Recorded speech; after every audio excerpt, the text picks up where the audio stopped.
whole time I was in prison, I couldn't wait to get out and just be a good person, like I said. I went into the system so young that I was so impressionable because you're young. And that's the worst time a person can go into the system. Because when you're young and you go into that environment, you're put into that environment, the Department of Corrections, the Department of Youth Services, whatever it may be, put in there with youths with all kinds of other issues, and it's criminal shit, and it's bullshit, and it's fucked shit, and you're just put in that cesspool, and then you're put in there, and you're supposed to be monitored and managed by these people that are assigned to you, and those people have their fucked up ass agendas and ways, and that just, man, it leaves a mark. When you're just put into that in that early age, in that impressionable state, and you get molded in a way that's fucked up. And I don't care what system or program they try to put into place with that. When you're young and in a juvenile, incarceration, get taken from your family, get put into that environment, it just don't come out.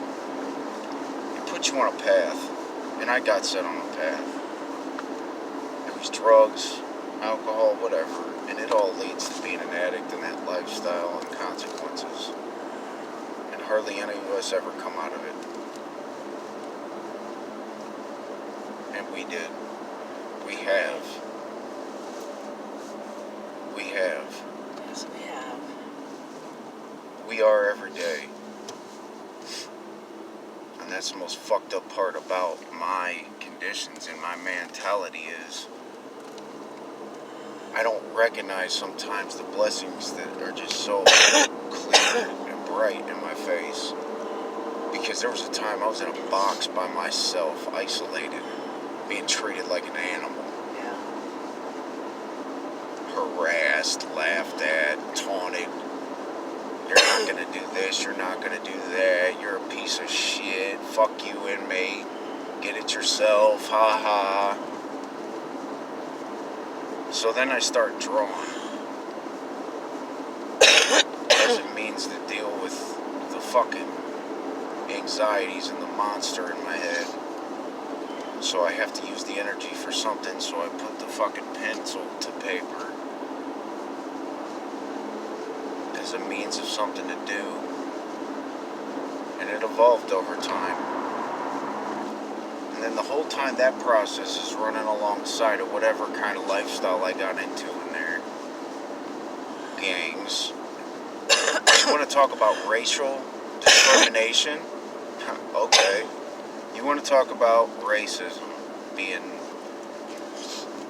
targeted because of your race, picked on because of your race.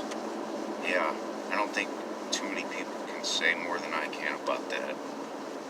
Because when you're from Brunswick, Ohio, and you get put into the youth services, you're dealing with kids from all the cities, and they're all black.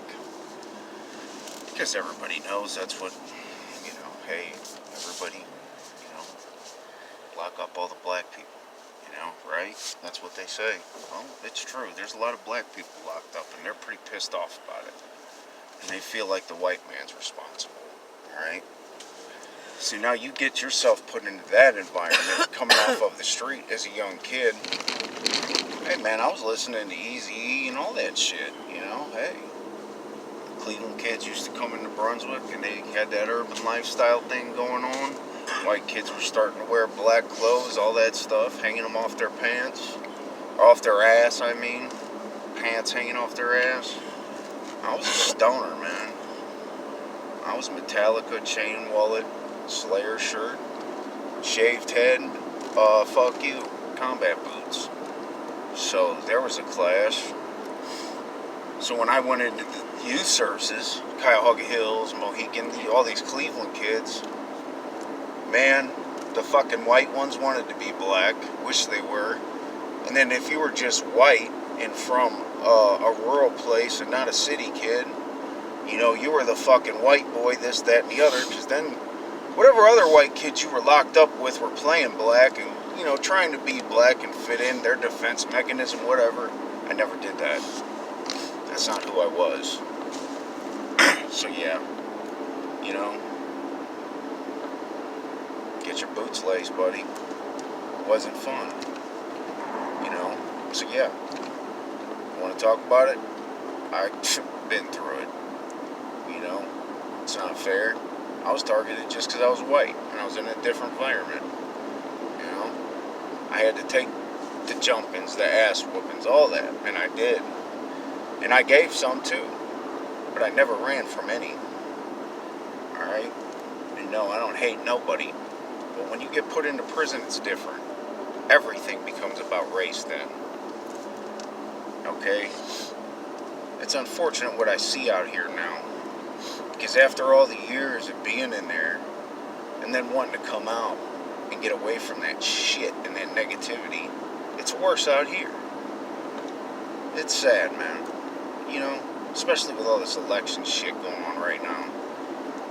You know, our Congress and the people that are put in the positions of responsibility in our country, elected by our, you know, there's a Trump sign right there. Well, anyways, I'm not going to get on that subject. The people that are elected as officials to govern our society and civilization, you know, they can't get along. They can't make decisions. They fight and bicker like children. It's sad as fuck. But when I did come up and had power on these level 3, 4 prison yards and was making decisions and plans of attack and actions with other factions of the prison, you might say, gangs, you know, we had our spokespeople, we had our ways, we had our people that meant something, you know, and we could come together and make shit happen with more polish and finesse and suave than these fucking elected, college-educated officials out here that are supposed to have our better interest in mind. Pretty sad. Back to the race shit. So, yeah. When I got into the adult system, that changed. Everything was segregated in 1997 in Ohio. You went into prison, whether you were racist, whatever you were on the street, didn't matter. When you came into prison, you stuck with your race. That's the way it was. The chow halls were segregating, the showers were segregated, the yard was segregated. Everybody had a section, a place, an order. And there's a way things went. And that's the way it ran. And so that's what I was conditioned to throughout, you know, my growing up. It was all about race. Everything was based on race in prison. And man, the whole time I wanted to get out of there and change my life. That's the biggest, hottest issue out here right now. All this racial equality and this and that and the other and these racial injustices. I can't watch the TV without something being labeled the first black whatever to achieve this, that, the other. Okay, well look, that's all great. But that's race focused. Why can't it just be person, whatever, whatnot? As long as we focus on race, there will always be racism. No matter what group or persons that it came from, we're going to always have our differences. Always. And because that, we'll have our biases. Always. But our intelligence and our ability to think as human beings and make decisions is what's supposed to separate us and elevate us above our ignorance. You know? We're all given some common sense. Some degree. Use it. Shit's sad out here. But at the same part, it's not. It's beautiful. And that's the way I choose to look at it. Because I gotta get through it somehow.